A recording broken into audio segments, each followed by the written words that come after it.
Is it necessarily wrong to visit other denominations or services or events if we are not forsaking our own assemblies? I could ask this question. All right.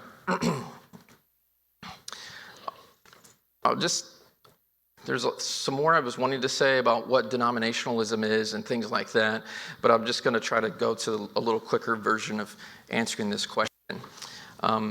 I just want you to look at the Apostle Paul, and that's why I had Jonathan read Acts 17 to us.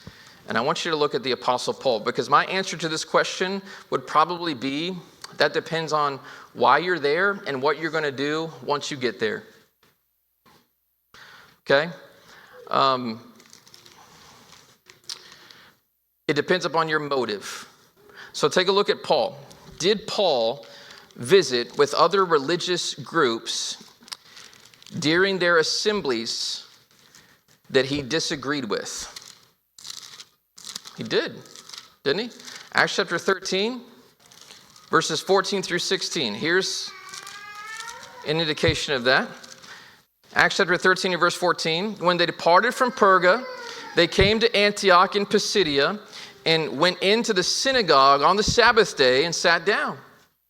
Did Paul agree with everything that was being taught in the synagogue at this point in time? No, he didn't. He'd become a Christian. He'd become a follower of Christ. And a lot of people in the synagogue didn't realize that the Christ had come, or they were denying the Christ who had come. And yet he goes in there into a religious assembly that he does not agree with any longer. And he, verse 15, after the reading of the law and the prophets, he listens to that reading. The rulers of the synagogue sent to them, saying, men and brethren, if you have any word of exhortation for the people, say on. So I have a question. Did Paul sit there and say, no, I'm just here to let you know that, I'm just kind of interested in this ecumenical spirit. I want to have this interdenominational fellowship with you. And I just want you to know that we can all get along, even though you believe and you teach different things. Was that why he was there? He went there, but Paul stood up and motioning with his hand said, men of Israel and you who fear God, listen. And then he preached to them the things where they were erring about Jesus. So if you are going to visit another denomination or service or event, then I hope that if you're there, you're going to also be willing to talk to them about false teaching, error, false practices, so that you can lead them closer to Jesus Christ. Because it depends on your motive. He does the same thing over and over again. He always goes to the synagogue when he goes to a new city, and then he often gets run out of the synagogue. So are you willing to get run out of those churches? I guess that's my question. I had a preaching intern who worked with me when I was in Kokomo, and he went to a community church for a while. They had like a Thursday night Bible study. He was like, I want to know what they're teaching. Everybody's invited. I'm going to go there. Eventually he got run out of there. Are you willing to get run out of there? Are you willing to have conversations with your friends when you do go visit there and say, hey, here's what the scriptures say. Here's what was going on here. I think we need to talk about this. But if we're just going there so that we can sing Kumbaya and pretend everything is fine when it's not, then you're going there with a motive that's going to be, I think, more destructive than helpful. We've got to be willing to talk to people about what our differences are and stand for what is true. So look at Acts chapter 17. Look at Acts chapter 17. And then notice one last passage, and we'll conclude with this passage. It says, when they had passed through Amphipolis and Apollonia, they came to Thessalonica, and there was a synagogue of the Jews. So Paul goes into that synagogue. And then Paul, as his custom was, he went into them and for 3 Sabbaths reasoned with them from the scriptures. This is a Saturday. He goes there 3 straight Saturdays, and he's trying to share the scriptures with them when he's there. Verse 3 says, here's what he's doing when he's there. He's explaining and demonstrating that the Christ had to suffer and rise again from the dead. And saying, this Jesus whom I preach to you is the Christ. So what is he doing?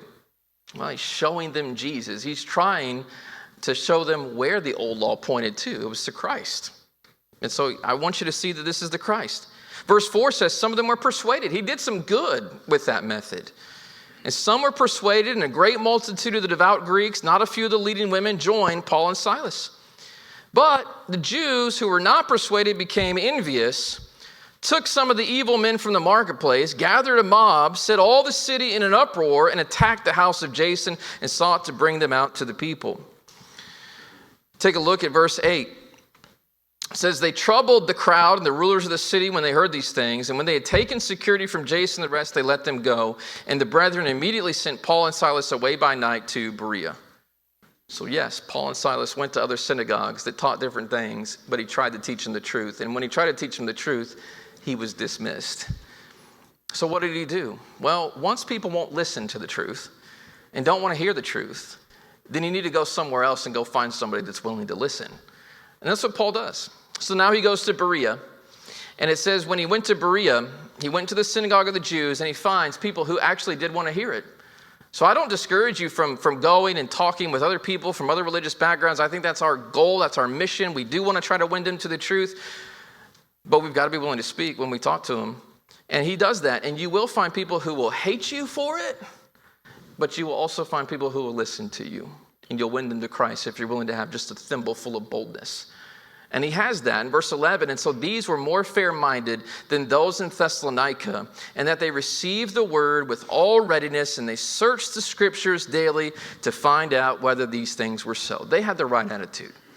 They opened up their Bibles and said, hey, is what this guy's teaching, is this actually what I can find in my scripture? And they found that it was true, and they received Jesus and obeyed Jesus and became followers of Jesus because Paul was bold and willing to put himself in situations of risk to stand for the truth.